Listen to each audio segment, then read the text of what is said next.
फडणवीस साहेबांच्या बंगल्यावर आमची तासभर बैठक झाली रात्री 12 ते 1 वाजेपर्यंत. आणि हे सगळं झाल्यावर आज स्थिती अशी आहे की ह्या सगळे शब्द त्यांनी फिरवले. मला फार वाईट वाटतं की देशामध्ये पंतप्रधान मोदी साहेब चांगलं काम करतायत, पण एवढं काम केल्यानंतर जर उमेदवारीला लायक ठरत नाही आणि कालच्या काँग्रेसची जर लोक लायक ठरतात, मोदी साहेबांबद्दल नितांत आधार आहे. भारतामध्ये मोदी साहेबांबद्दल करोडो लोक प्रेम करतात, आम्ही पण त्यातले नाही. तर मला कोणीही सांगावं की एका बाजूला 30 वर्षाची निष्ठा, दुसऱ्या बाजूला कामाचा डोंगर, आणि तरी सुद्धा कार्यकर्त्याला चिरडतात. निधी येत असतो पण तो निधीचा वापर कसा करायचा, आणि त्यामध्ये खरंच साहेबांचं खूप मोठं योगदान आहे. त्याला ते युटिलाइज केला. आणि तुम्ही बघा की औंधमध्ये जे काम दिसतं ते तुम्हाला पुणे शहरात कुठेच दिसणार नाही. स्मार्ट सिटीमध्ये जी जागा पुढच्या 50 वर्ष महापालिका प्रशासनाने कधी ताब्यात घेतल्या नसत्या, त्या जागा रात्री वेड्यासारखा रस्त्यावर उतरून जेसीबी पोकलॅन मशिनरी घेऊन, एक अधिकारी नाही, एक चपराशी सुद्धा सोबत नाही, रात्री रस्त्यावर वेड्यासारखं उतरून सगळ्या जागा ताब्यात घेतल्या. पण आम्ही सिंगापूरला जाऊन गेलो फिरायला किंवा दुबईला गेलो होतो, तेव्हा बघितलं की दुबईमध्ये गेलो खरंच वाळवंटामध्ये त्या लोकांनी सुंदर, म्हणजे अगदी स्वर्ग फुलवल्यासारखं इतकं सुंदर केलं. हे जर लोक वाळवंटात करू शकत करतात, आपण का नाही करू शकत? रस्ते जर बघितलं तर सुंदर रस्ते केले, पण रस्ते करताना सुद्धा रस्त्याच्या मधात ड्रेनेज लाईन, त्याच्यानंतर पावसाळी लाईन, दोन्ही बाजूला पाण्याच्या लाईन, त्याच्यानंतर रिकामे कड्यूट दोन्ही बाजूला, आडवे क्रॉसिंग कड्यूट. पुढच्या 40 वर्ष सुद्धा या रस्त्याला खोदायची गरज पडणार नाही, इतकं सुंदर नियोजन आम्ही करून ते रस्ते करून घेतले. पुणे शहरातून सगळीकडनं औंधमध्ये संध्याकाळी लोक फिरायला येतात, कारण आम्ही जेव्हा लोकांना विचारतात इकडे काय येतात, म्हणतात आम्हाला इथं आल्यावर युरोपचा फील मिळतो. राजकारण हे कधीच 1+1=2 असं नसतं. राजकारणामधली गणितं कायम वेगळी असतात. म्हणजे काही वेळा अचानक घडामोडी घडतात, पक्ष बदलतात, काही वेळा माणसं बदलतात, पण अशा वेळी सुद्धा जमिनीवरती पाय रोवून जो उभा राहतो तो खरा राजकारणी असं म्हणावं लागेल. आणि अशाच मुद्द्यावर बोलण्यासाठी माझ्यासोबत आहेत प्रभाग क्रमांक 8च्या उमेदवार अर्चना मुसळे आणि त्यांचे पती ॲडव्होकेट मधुकर मुसळे. दोघांचंही खूप खूप स्वागत. आणि मी जशी मुलाखतीची सुरुवात केली तशी ताई, अगदी पहिला प्रश्न की भारतीय जनता पक्षाचं अनेक वर्षापासून काम करत होतात, नगरसेविका राहिलेल्या आहात, सगळ्या कामामध्ये अगदी हिरिरीने सगळ्या त्यांच्या उपक्रमात पुढाकार घेतला, पण असं असताना पक्षाने यावेळेस अचानक तिकीट कापलं. पहिली प्रतिक्रिया काय होती? खरं तर 30 वर्ष आम्ही भारतीय जनता पार्टीचं निष्ठावान कार्यकर्ता म्हणून माहिती आहे सगळ्यांना, तरी सुद्धा भारतीय जनता पार्टीने लास्ट मिनिटपर्यंत आम्हाला नाही तुम्हालाच देणार, कारण तुम्ही निष्ठावान कार्यकर्ते तुम्हालाच देणार, तरी लास्ट मिनिटला त्यांनी आम्हाला धोका दिला असं म्हणायला हरकत नाही. आणि ज्यांना तिकीट दिले त्यांच्याकडून माझा सरळ सरळ आरोप आहे की त्यांनी पैसे घेऊन तिकीट दिले. मला वाटते बरेचसे खोके देऊन त्यांनी ते तिकीट त्यांना दिलेत आणि आमच्यावर अन्याय केला. काय भावना होत्या? नाही, मनात फार वेदना आहेत, कारण या औंध आणि संपूर्ण परिसरामध्ये भारतीय जनता पार्टीचा झेंडा धरायला जेव्हा कोणी नव्हतं, त्या दिवसापासून मी भारतीय जनता पार्टीचा झेंडा खांद्यावर घेतला आणि 30 वर्ष अविरत पक्षाची सेवा केली, नागरिकांची सेवा केली. असं असताना आज भाजप बदललेलं आहे. ना पक्षनिष्ठा त्यांना गरजेची वाटते, ना कार्यकर्त्यांनी केलेलं काम गरजेचं वाटतं. माझ्या पत्नीला 2017 जेव्हा नगरसेवक पहिल्या वेळेस मिळालं, त्यावेळेस 5 वर्ष मिळाले. 5 वर्षात 3 वर्ष आम्ही काम केलं, 2 वर्ष कोविडमध्ये घेतलं. तर 3 वर्षात आम्ही कामाचा डोंगर उभा केला. औंध भागाला आम्ही स्मार्ट सिटीचा दर्जा मिळवून दिला. त्यासाठी अहोरात्र काम केलं. घराकडे लक्ष दिलं नाही, मुलांकडे लक्ष दिलं नाही. डेडिकेशन, पूर्ण जीव ओतून काम केलं, जीव तळहातावर घेऊन काम केलं. तरी सुद्धा आज परिस्थिती अशी आहे की मी आणि 30 वर्ष काम करताना आपण एखाद्या कार्यकर्त्याला वाटतं की आपली आणखीन राजकीय शक्ती वाढवावी आणि त्याच्यातून नागरिकांची सेवा जास्ती करता आली पाहिजे. तर त्यासाठी आपण जेव्हा हे करतो, विधानसभेच्या वेळेस मागचं मी उमेदवार म्हणून उभा राहिलो, अपक्ष उमेदवार म्हणून. पण जेव्हा पक्षाच्या नेत्यांनी बोलवलं आणि सांगितलं की नाही तुम्ही थांबा, कारण पक्षाचा उमेदवार पडतोय आणि तुम्ही सुद्धा निवडून येण्यात जवळ आहात, निवडून येत नाही, त्यामुळे आम्ही तुमचं काळजी घेतो. तुम्हाला तुमची पत्नी जी नगरसेविका आहे त्यांना कंटिन्यू करू आणि तुम्हाला महापालिकेमध्ये उमेदवारी देतो आणि स्टँडिंग कमिटी चेअरमन करतो. हे शब्द आहेत राज्याचे मुख्यमंत्री देवेंद्र फडणवीस साहेबांचे आणि माननीय मंत्री पंकजाताई मुंडे यांच्या साक्षीमध्ये हे विषय झाला. आणि राष्ट्रीय सरचिटणीस विनोद तावडे साहेब यांनी मध्यस्थी करून हे सगळं मला थांबवायला सांगितलं. त्यांनी थांबवलं. फडणवीस साहेबांच्या बंगल्यावर आमची तासभर बैठक झाली रात्री 12 ते 1 वाजेपर्यंत. आणि हे सगळं झाल्यावर आज स्थिती अशी आहे की ह्या सगळे शब्द त्यांनी फिरवले. मग एवढ्या मोठे नेता जेव्हा कार्यकर्ता ज्याचं काम करतो 30 वर्षे ते शब्द फिरवले जातात, मग विश्वास कोणावर ठेवायचा कार्यकर्त्यांनी? आणि मग निवडणुकीच्या वेळेस नेते असे कार्यकर्त्यांना मूर्ख बनवायची कामं करतात, हे याच्याहून सिद्ध झालं. मग भविष्यामध्ये सुद्धा जेव्हा एखादा कार्यकर्ता तळमळीला उभा राहतो, राजकीय शक्ती वाढवायचा प्रयत्न करतो, तर लोकशाहीच्या प्रक्रियेचा भाग आहे, तर चूक काय? आणि असं जर केलं तर त्या कार्यकर्त्याला मुळापासून छाटायचं काम करायचं, दिलेले शब्द सगळे फिरवायचे आणि त्याला पूर्ण क्रश करायचं. ही पद्धत आता भारतीय जनता पार्टीमध्ये इथे आली आहे.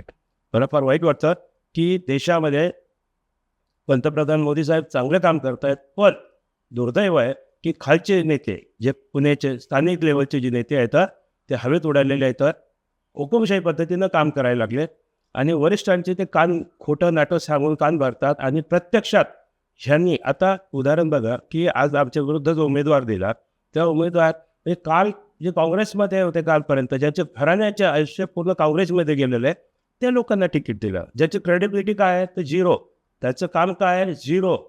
म्हणजे आज ते उमेदवार आहे तर एक उमेदवार आहे की मागच्या 2 इलेक्शनमध्ये तो हरलेला आहे, ते कोणी विचारलं नाही, नागरिकांनी नाकारलेला उमेदवार. दुसरा उमेदवार आहे की ज्यांच्या घरात सगळं अख्खं फॅमिली जेलमध्ये आहे. 5 मकोकाच्या केस असलेल्या जे गुन्हेगार आहेत ते जेलमध्ये आहेत, तर त्यांच्या घरात त्यांच्या सुनांना उमेदवारी दिल्या जाते, त्यांच्या भावाच्या सुनांना उमेदवारी आहे, ज्यांचं भारतीय जनता पार्टीमध्ये 0 योगदान आहे. नागरिकांना त्याचं नावसुद्धा माहीत नाही. मग हे कंपॅरिझन झालं का?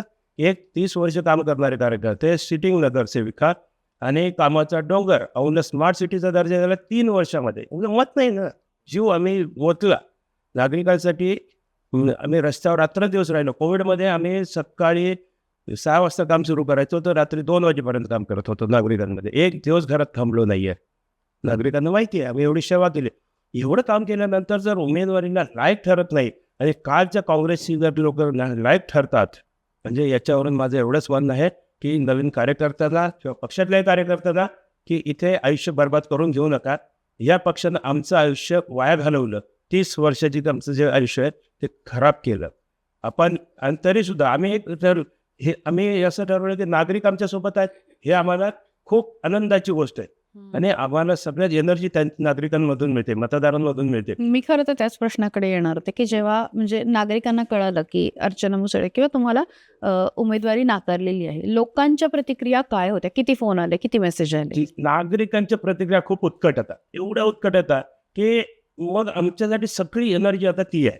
कारण नागरिक म्हणतात की ही लोकसभेचे इलेक्शन नाही, विधानसभेचे नाही आहे, हे स्थानिक स्वराज्य संस्थाची निवडणूक आहे, जिथे नागरिकांना 1 to 1 कॉन्टॅक्टची गरज असते, जिथं त्यांचे कामं असतात. जे महापालिकेतल्या लेवलचे कामं असतात तिथं आपल्याला पंतप्रधानाशी किंवा मुख्यमंत्र्याशी किंवा मंत्र्यांचा कॉन्टॅक्ट करायची गरज असते, तर नगरसेवक हा त्याच्या रोज मदतीला असतो. आणि म्हणून ते म्हणतात की आमची ही निवडणूक आमची आणि आमच्यासाठी काम करणाऱ्या माणसाची आहे.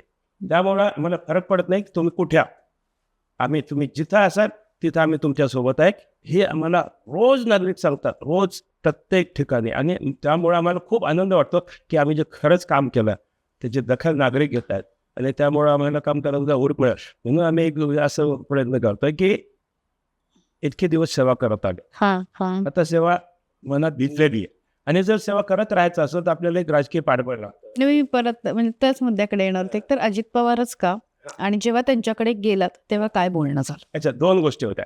अजितदादांकडे जाण्याचा विषय असा होता की एक आधी ओळख वगैरे होती? हलका परिचय पालकमंत्री म्हणून होता. बर एक अधूनमधून कामानिमित्त कधी त्यांना पुण्याचे नेते आहेत त्यामुळे तितकं तर ओळख अशाही निमित्तानं होती की आमच्या औंध परिहार चौकामध्ये जेव्हा 31 इलिगल स्टॉल ठेवले होते आणि तेव्हा महापालिका प्रशासन बिलकुल दाद देत नव्हतं. भारतीय जनता पार्टीचा एकही नेता मदत करायला तयार नव्हता. आणि दुर्दैव मला सांगतो की कार्यकर्ता भारतीय जनता पार्टीत आता 30 वर्ष पक्षावर जीवापाड प्रेम केलं आणि त्याच्या व्यतिरिक्त विचार केला नाही, कधी सत्तेचाही नाही, कुठली पदाची लालसा नाही, काहीच केलं.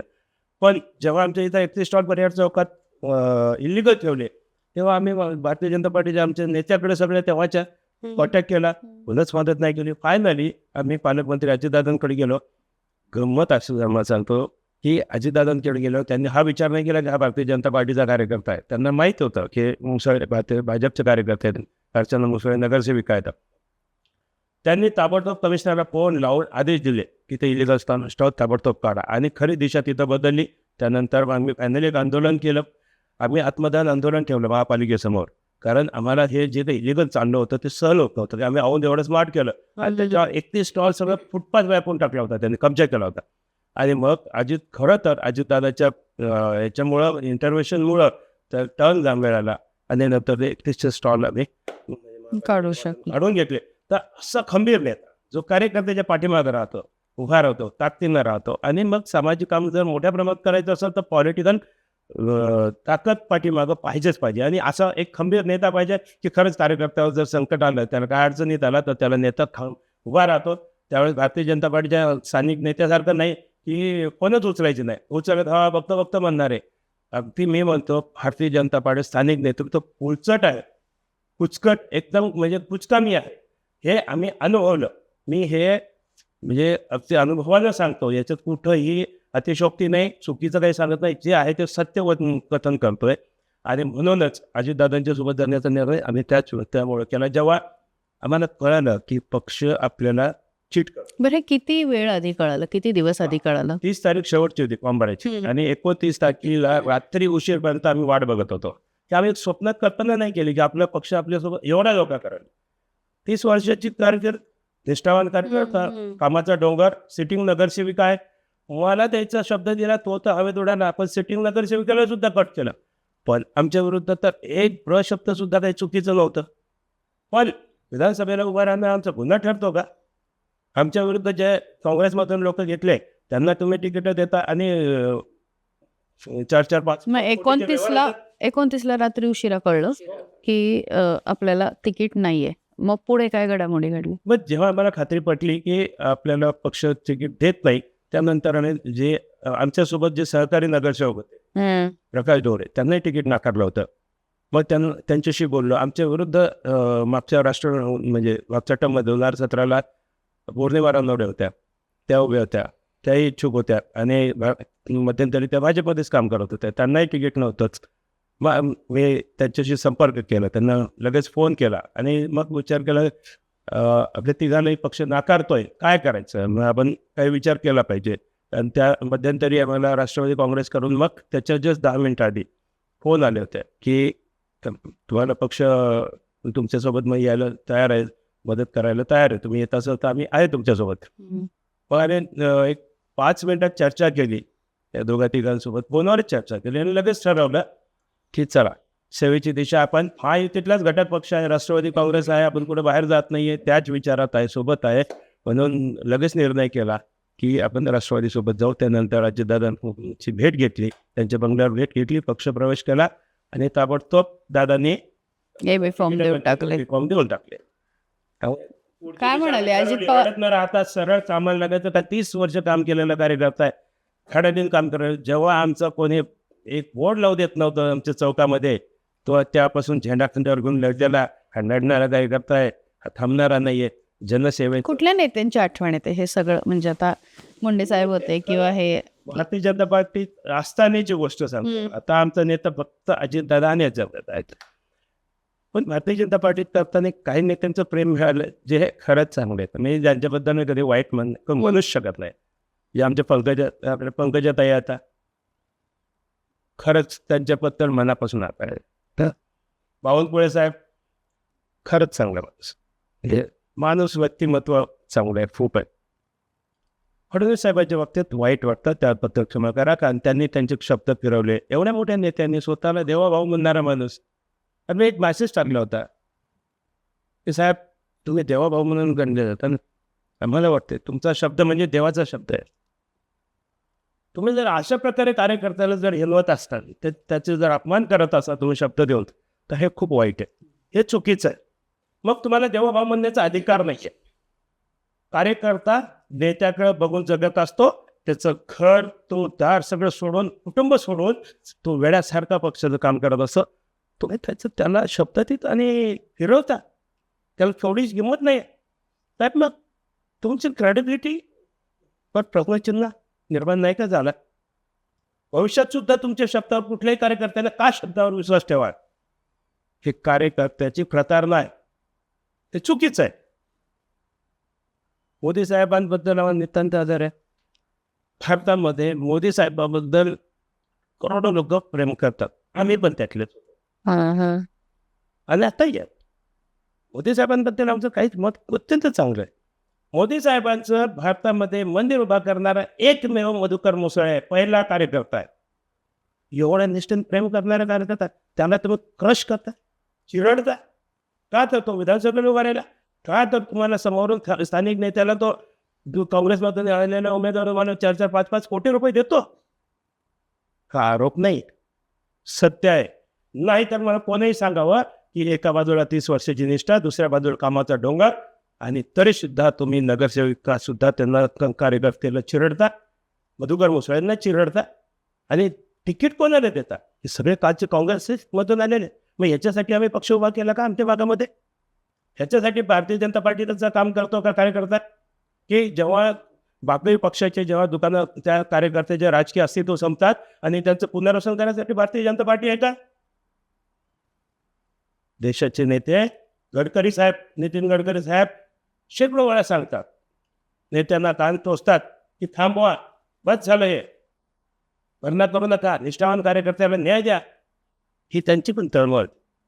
त्यांच्यावर लक्ष दिलं जातं का? दुर्दैव आहे. ते तर पोटतिडकीनं सांगतात, कारण तो खालपासून आलेला कार्यकर्ता आहे, राष्ट्रीय अध्यक्ष झाले नेते, पण त्याच्याकडे दुर्लक्ष केलं जातं.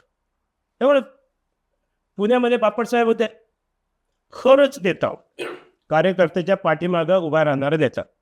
आज जे नेते काय येतात, हवेत उडाले, पुण्यातले नेते ना हवेत उडाले नेते अक्षरशः, आणि हुकुमशाही पद्धतीने काम करायले. एक स्वतःची क्षमता नाही आहे म्हणून दुसरा कार्यकर्ता उभा राहतो, तर त्याला उभं नाही राहू द्यायचं, त्याला चिरडायचं. हे उदाहरण तुम्ही आमच्याकडे बघितलं, हे उदाहरण बालेवाडीमध्ये बघितलं. अमोल बाडावकरांना चिरडायचा प्रयत्न केला, आम्हाला चिरडायचा प्रयत्न केला. दुर्दैव एक असं आहे की पुण्यामध्ये एका नेत्याला पटापट पदं मिळत गेले. तो स्टँडिंग कमिटी चेअरमन, महापौर, लगेच खासदार, खासदाराचा मंत्री. त्यामुळे झुमझुम गोरी केला आणि हवेत उडाला हा नेता, आणि हुकुमशाही सारखं वागायला लागला. तर मला जे वाटलं, बघतो आता मी सगळ्यांचे ह्या पद्धतीने काम करायचं राजकारणामध्ये. अरे तुमची उंची वाढली तर तुमच्या विचाराची, तुमच्या वागण्याची पण उंची तेवढीच वाढली पाहिजे. एक मंत्री नेता झाला, त्या मंत्र्याचं म्हणजे आमची बानेरमध्ये जागा आहे, बिल्डिंग आहे, तर त्या जागात मी 10-20 वर्ष महापालिकेनं कागदपत्र पूर्तता केली नव्हती, जागा रस्त्याची रुंदीकरण ताब्यात घ्यायला. एक दिवस आमचे आपले पुण्यातले नेते, मंत्री असलेले राज्यमंत्री, कॅबिनेट मंत्री यांनी महापालिकेचं पथक पाठवलं, जबरदस्तीने जागा आमची ताब्यात घेतली, आणि आम्ही तिथं म्हणतो की अरे कागदपत्र पुरतात, कारण जागा ताब्यात घ्या, आमची जागा ताब्यात द्यायला आमच्या आधी तर काही अडचण नाही, आम्ही तर तुमच्याकडे पाठपुरावा करतोय. यांनी तसं काय म्हणलं, आमच्यावर, आपले नगरसेवकांनी माझ्यावर पोलीस स्टेशनमध्ये FIR दाखल केला. कोण करते असं?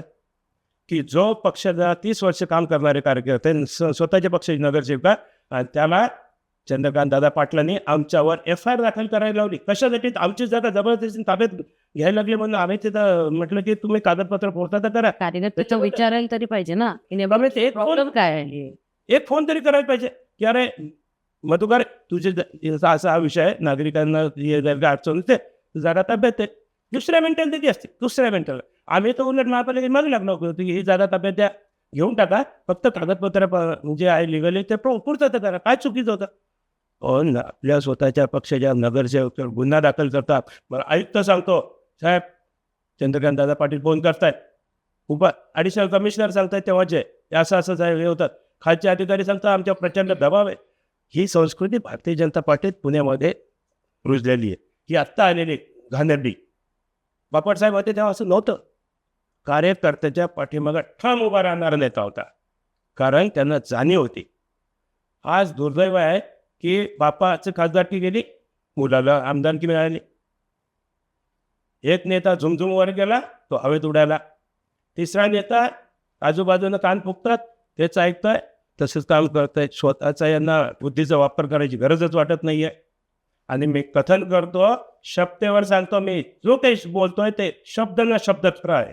माझा वैयक्तिक कोणाशी वाद नाही, परंतु ही भारतीय जनता पार्टीचा कार्यकर्ता म्हणून जी तळमळ आणि जो वेदना येतात त्याच फक्त व्यक्त करतो. फक्त माझं एवढंच म्हणणं आहे, इथून पुढं आम्ही ह्या विषय क्लोज केलेला आहे, आणि इथून पुढं फक्त जनसेवा करण्यासाठी आम्ही माध्यम बदललं.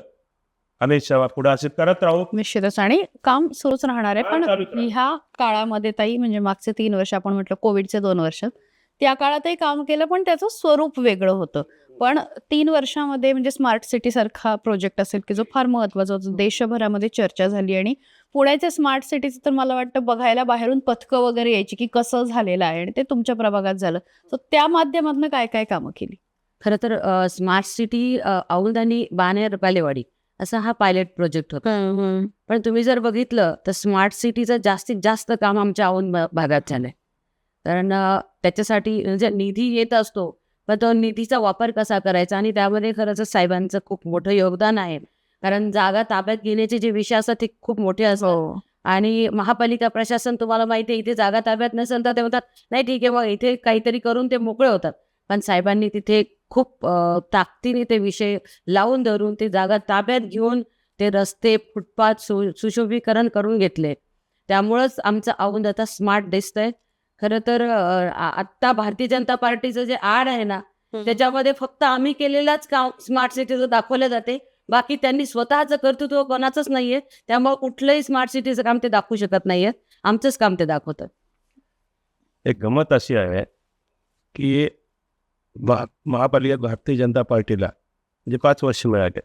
त्यातले कोविडमध्ये 2 वर्ष गेले ते मान्य सर्वांसाठीच गेले. आमच्यासाठी गेले, सर्व पुणे शहरासाठी भारतीय जनता पार्टीसाठी त्यावेळेस गेले. म्हणजे 3 वर्ष मिळाले. त्या 3 वर्षात त्यावेळेचे स्टँडिंग कमिटी चेअरमन यांनी काय केलं, महापौरांनी काय केलं, ती मुक्ताताईने चांगलं काम केलं होतं. पण नंतर जे आले त्यांनी फक्त महापालिकेची लूट केली. खरं तर त्यावेळेस पक्षाला खूप चांगली संधी मिळाली होती की एक शहरावर वेगळा ठसा उमटायचे. जसं आम्ही आमच्या भागात एक वेगळा ठसा निर्माण केला ना. आम्ही 3 वर्षात आमचा भाग स्मार्ट केला. रात्रंदिवस जीव ओतून काम केलं. जो काही स्मार्ट सिटीचा पैसा आला ते युटिलाइज केला.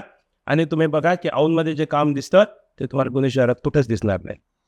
आज भारतातल्या 22 राज्यातले प्रतिनिधी, कमिशनर, CEO आणि त्यांच्या टीम मध्ये येऊन व्हिजिट करून गेल्या.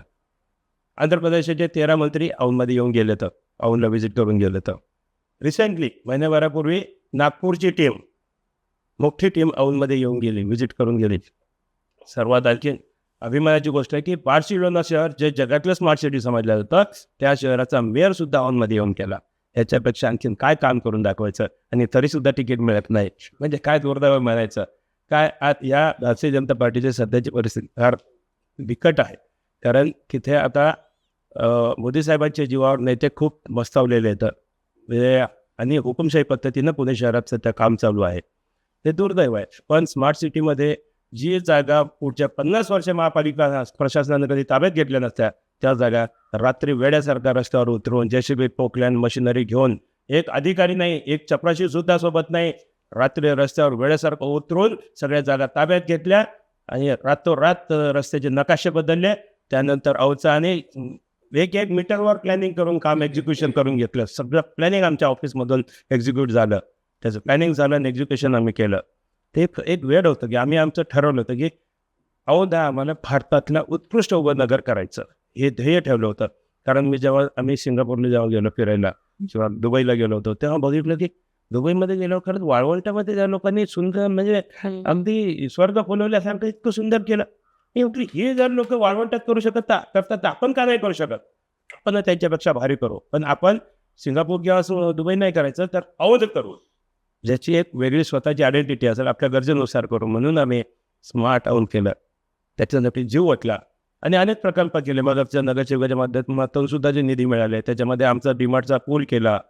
ते आमच्याकडे एक 18 वर्ष इंदिरा गांधी शाळा जी महापालिकेची त्या शाळेवर कनमाडी शाळेने इलिगल कब्जा केला होता आणि अगोदरच्या नगरसेवकाच्या आशीर्वादानं ते 18 वर्ष चाललं होतं आणि महापालिकेची जागा आणि भाडं घेतोय दुसरं आणि 18 वर्ष इलिगल ताबा जुन्या नगरसेवकांनी त्याचे भाडे घेत होते.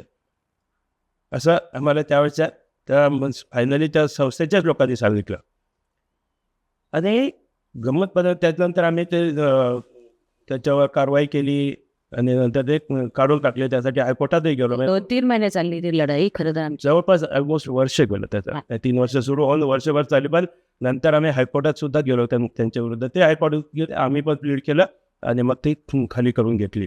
त्यानंतर आम्ही चिल्ड्रन ट्रॅफिक पार्क केला. चिल्ड्रन ट्रॅफिक पार्क इतका सुंदर, स्वीडनमधला जे एक कन्सेप्ट तिथे बघितला होता त्यावेळेस लक्षात आलं की पुणे शहर हे वाहतुकीच्या नियमाबद्दल खूपच म्हणजे खूप प्रसिद्ध बनत आहे. ही लोक असं म्हणतात दुर्दैव आहे आपल्यासाठी, आपल्या शहरासाठी काही घोषणाची गोष्ट नाही आहे, पण असं म्हणतात की पुण्यात ज्याला वाहन चालवता येते त्याला जगात कुठेही वाहन चालवता येते. हो हो ही गोष्ट आपल्यासाठी खरंच घोषणा नाही ती, म्हणून आम्ही विचार केला की जर इथं लोक नियम पाळत नाही तर म्हणजे नियम पाळणारे आहेत, पण नियम न पाळणाऱ्याची संख्या सुद्धा मोठी आहे. हो त्यामुळे चांगले नियम पाळणाऱ्या पुणेकरांचा सुद्धा आम्ही धन्यवाद देतो. पण जे नियम पाळत नाहीत त्यांना सुद्धा शिस्त लावली पाहिजे. आणि ते करताना आता कसं असतं की शिस्त लावताना एक सोपी गोष्ट काय असते, लहान मुलांवर आपण संस्कार लवकर बरोबर. म्हणून आम्ही औंधमध्ये चिल्ड्रन ट्रॅफिक पार्क उभा केला, जिथं पुणे शहरातल्या सगळ्या शाळांचे मुलं तिथे आणून त्यांना ट्रेनिंग दिलं जातं की वाहतुकीचे नियम कसे असतात, काय असतात ते पाळायचे. लहान मुलं संस्कारक्षम असतात, लवकर समजून घेतात, म्हणून त्यांना आम्ही हे केलं. तिथे सगळे त्यांना ट्रेनिंग दिलं जातं. आणि आमचा प्रयत्न हा आहे की पुढच्या 5 वर्षात 6 वर्षात ही मुलं रस्त्यावर वाहन घेऊन येणार आहेत. तर त्यावेळेस त्यांच्या मनामध्ये ते बिंबलं की बरोबर आहे की रेड सिग्नल असेल तर थांबायचं. पुणे शहर पुढच्या 5-10 वर्षात किंवा 15 वर्षामध्ये पुणे शहर वाहतुकीचे नियम पाळणारे शहर म्हणून प्रसिद्ध होईल. हे सुद्धा दूरदृष्टी करून काम केलं आम्ही. जसं ITI रोडला एक ओपन जिम केला, त्याचा वापर सकाळी 4 पासून रात्री 12 पर्यंत लोक करतात, अगदी एक दीड वाजेपर्यंत करतात रात्री.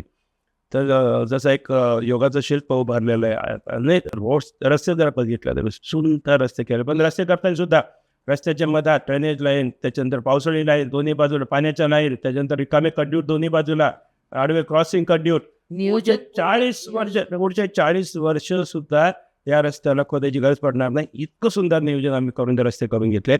आमच्याकडे बघा प्रचंड मोठे फुटपाथ दिसतात, कारण ज्या जागा ते सगळं उभं राहून करून घेतलं. स्वतः उभं राहून करून घेतलं.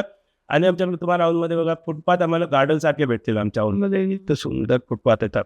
प्रत्येक फुटपाथ सुद्धा आम्ही एकही झाड आम्ही यातलं तोडलं नाही, तोडू दिलं नाही, इनफॅक्ट वाचवले आणि त्याच्याभोवती सुंदर रचना तयार केल्या. तर आज नागरिक संध्याकाळी ज्येष्ठ नागरिक असो म्हणजे फॅमिलीज असो, पुणे शहरातून सगळीकडनं औंधमध्ये संध्याकाळी लोक फिरायला येतात. कारण आम्ही जेव्हा लोकांना विचारलं इकडे काय येतात तर म्हणतात आम्हाला इथं आल्यावर युरोपचा फील मिळतो. हे काम या लेवलचं काम केलं तरी सुद्धा तिकीट नाही, काय म्हणायचं या पार्टीला.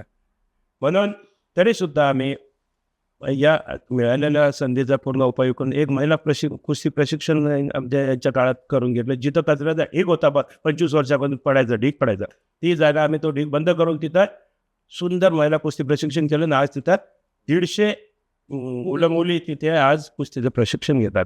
म्हणजे पुणे शहरातला पहिला प्रोजेक्ट आहे तो. ते दंगल मूवीनंतर मुलींना खूप इंटरेस्ट यायला लागला की आम्ही पण कुस्तीमध्ये हे करू. पण हा तर तो पहिला प्रोजेक्ट आम्ही करून घेतला की आपल्या भागात मुलांना जर इंटरेस्ट असेल तर ते फ्रीमध्ये किंवा नॉमिनल हे घेऊन नाममात्र दरामध्ये प्रशिक्षण आपण तिथे देतो. पहिला प्रोजेक्ट आम्ही केला. आणि तेव्हा महापौर मुक्ताताई टिळक यांच्या हाताने त्याचं आम्ही भूमिपूजन केलं होतं. दुसरं म्हणजे आम्ही आमच्या भागात एकही असा हॉल वगैरे नाही आहे जिथे नागरिकांना छोटे मोठे कार्यक्रम करता येईल. तर तो गोपीनाथ मुंडे सभागृह आम्ही आमच्या निधीतून बांधलं. आणि आता नागरिक खूप खुश आहेत की तिथे ते कार्यक्रम करू शकतात, नाही तर त्यांना सिटीमध्ये किंवा बाहेर जाऊनच कार्यक्रम करायला लागायचे. असे हे 2 मोठे प्रोजेक्ट आम्ही आमच्या भागात केले. काम तर आता भरपूर केलेलं आहे, पण पुढच्या काळामध्ये आता निवडणुकीला उभे आहात, तर अशी कुठली कामं आहेत की जी पुढच्या 5 वर्षात पुणेकरांसाठी, औंधकरांसाठी करायची आहेत? आता आम्ही जे 3 वर्ष मिळाले होते नगरसेवक पदाचे काम करायला, 2 कोविडमध्ये गेले, पण आता त्या काळामध्ये आम्ही मॅक्झिमम 70% पर्यंत औंधचं स्मार्ट करू शकतो आणि वेळेच्या कन्स्टंटमुळं. त्यानंतर जो 30% भाग राहिलेला आहे, आता पुढच्या काळामध्ये आम्हाला उर्वरित जो भाग आहे तो स्मार्ट करायचा. त्याच्यामध्ये आमचा महाची शिंदे रस्ता रुंदीकरण आणि त्याचं सुशोभीकरण हे 2 पार्ट आहेत. त्याचबरोबर औंध बाजार हद्दीवरचा रस्ता आहे, तो अनेक वर्ष झालेला नाहीये, अर्धवट पडेला. महाजी शिंदे रस्त्याच्या नंतर नागरस रोड अनेक वर्षापासून आता त्याची परिस्थिती चांगली नाहीये, तो डेव्हलप करायचा. मेडिपॉईंट हॉस्पिटल पासून तर स्पायर सोसायटीपर्यंत रस्ता तो सुंदर करायचा. आणि त्याच नंतर प्रत्येक गल्लीबोळ आम्ही करणार आहे. हे आतापर्यंत बरेचसे गल्लीबोळ झालेले आहेत, पण राहिलेले सुद्धा आम्ही गल्लीबोळ करू. आणि त्यावेळेस आम्ही ओपन चॅलेंज देऊ की कोणी या औंध चेक करा आणि हे भारतातलं उत्कृष्ट उपनगर आहे. त्या लेवलला नुसतं उत्कृष्ट उपनगर तर आम्ही एका फक्त इन्फ्रास्ट्रक्चरवर लक्ष देतो असं नाही, आम्ही एज्युकेशनवर लक्ष देतो आम्ही, सांस्कृतिक महोत्सव सुरू केला. तो 4 दिवस चालतो. त्याच्यामध्ये भन्नाट कार्यक्रम असतात. 4 दिवस एकदम एन्जॉय करतात. आणि लहान मुलांच्या अनेक खेळण्यासह जवळपास आमच्याकडे 500 प्रकारची खेळणी होती. आणि अनेक सांस्कृतिक कार्यक्रम असे 4 दिवस भन्नाट कार्यक्रम चालतो. मग एज्युकेशन, सांस्कृतिक असो, क्रीडा क्षेत्र असो, प्रत्येक क्षेत्रावर लक्ष देऊन ओव्हरऑल डेव्हलपमेंट आम्ही करतो. नुसतं एक इन्फ्रास्ट्रक्चर डेव्हलपमेंट केलं आणि स्मार्ट झालो असंही नाही, तर सर्वच बाबतीत आम्ही त्याच्यावर काम करतो. त्याच्यानंतर भविष्यामध्ये हे जे रस्ते वगैरे जे काय आहे ते काम करणार आहे. त्याचबरोबर रिव्हरफ्रंट, ते बांदेरपासून तर बोपोडीपर्यंत रिव्हरफ्रंट डेव्हलपमेंट आमचा ड्रीम प्रोजेक्ट आहे. आणि एक कल्पना अशी पण केली होती की नॉर्मली बघा पुणे शहरामध्ये आपण जिथं तिथं सार्वजनिक टॉयलेट असतात आणि एका बाजूला जेंट्स असते, एका बाजूला लेडीज असते, पण त्या टॉयलेटच्या विरुद्ध बाजूला सुद्धा जाताना नाक दाबून जातं माणसं. दुर्दैवाची ही अवस्था असते आपल्याकडे सार्वजनिक टॉयलेटची. आणि महिला स्वच्छतेच्या बाबतीत खूप जागरूक असतात, त्यामुळे अशा ठिकाणी ते जातच नाही. पण मग त्या घरी पोहोचेपर्यंत वाट बघतात आणि त्याचा परिणाम शरीरावर होतात. म्हणून आम्ही विचार केला की आपण सार्वजनिक ठिकाणी सुद्धा एक स्वच्छ सुंदर टॉयलेट असलं पाहिजे, अगदी मॉलसारखं टॉयलेट असलं पाहिजे. म्हणून ITR रोडला आम्ही एक टॉयलेट पण उभारलं आणि अर्बन डिझायनरची मदत घेऊन ते सुंदर टॉयलेट बनवलं, ज्याच्यामध्ये आतमध्ये फार मोठी एक बेसिन आहे, मिरर्स आहेत, थर्मोस्टेट नॅपकिन आहेत, खूप मोठं सुंदर आतमध्ये टॉयलेट जे आहे त्याच्यात कमोड आहे आणि अपंगाला सुद्धा त्याचा वापर करता येईल. आतमध्ये खाली बसलं तरी आनंद, म्हणजे एकदम स्वच्छ वाटेल इतकं सुंदर टॉयलेट आम्ही उभं केलं. आणि एक ट्री प्रोजेक्ट आम्ही केला की सार्वजनिक ठिकाणी रस्त्यावर महिला आणि त्याच्या बाजूला कुठेही जेंट्स टॉयलेट नाही. हे बघितलं आम्ही. म्हणजे ऑकवर्डनेस नाही Awkwardness नाही, एक ऑकवर्डनेस नाही आणि दुसरं स्वच्छता राहील. असं एक ड्रीम प्रोजेक्ट आम्ही केला आणि त्याचं उद्घाटन केलं.